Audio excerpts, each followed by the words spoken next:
નમસ્કાર, સમાચારોમાં હું છું આપની સાથે હિરલ મહેતા અને હવે વાત કરવી છે ધોધમાર આફતની।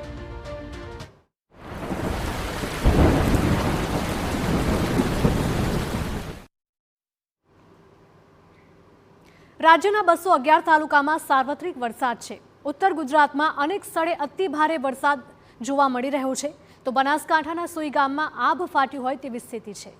બનાસકાંઠાના સુઈ ગામમાં સૌથી વધારે 8.27 ઇંચ વરસાદથી પાણી ભરાયા છે। વાવ, થરાદ અને દિયોદરમાં 2.5 ઇંચથી પણ વધારે વરસાદ ખાબક્યો છે। 22 તાલુકામાં 2 ઇંચથી વધારે વરસાદ નોંધાયો છે।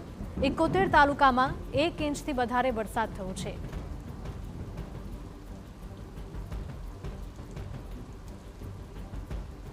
રાજ્યભરમાં મેઘમહેર જોવા મળી રહી છે। રાજ્યના 211 તાલુકામાં સાર્વત્રિક મેઘમહેર જોવા મળી। ઉત્તર ગુજરાતમાં અનેક સ્થળે અતિ ભારે વરસાદ વરસી રહ્યો છે। બનાસકાંઠાના સુઈ ગામમાં આભ ફાટ્યું હોય તેવી પરિસ્થિતિ ઊભી થઈ છે।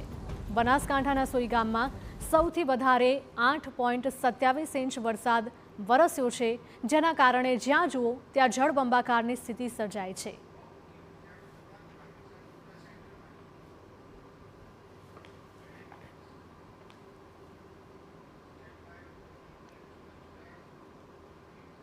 અને હવે ગ્રાફિક્સના માધ્યમથી આપને જણાવીશું કે કયા વિસ્તારમાં કેટલા ઇંચ વરસાદ થયો છે। સૌથી પહેલા વાત કરીએ સુઈ ગામની। સુઈ ગામમાં 8.27 ઇંચ વરસાદ વરસ્યો છે, જેના કારણે સમગ્ર પંથક જળબંબાકાર થયો છે। આ સાથે જ વાવમાં 3.43 ઇંચ વરસાદ નોંધાયો છે। થરાદની વાત કરીએ, થરાદમાં 2.52 ઇંચ વરસાદ નોંધાયો છે। ત્યારબાદ વાત કરીશું દિયોદર વિસ્તારની। દિયોદરમાં પણ 2.52 ઇંચ વરસાદ નોંધાયો છે।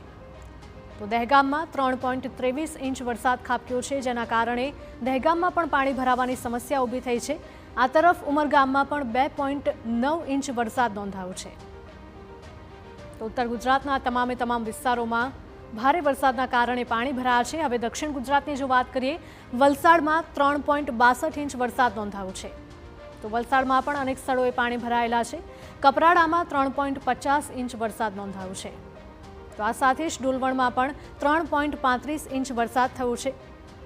ઉમરગામમાં 3.15 ઇંચ વરસાદ નોંધાયો છે અને ધરમપુરમાં 3.3 ઇંચ વરસાદ નોંધાયો છે। એટલે કે આ તમામ વિસ્તારોમાં ભારે વરસાદ વરસી રહ્યો છે અને તેના કારણે પાણી ભરાવાથી લોકોની મુશ્કેલી પણ વધી છે।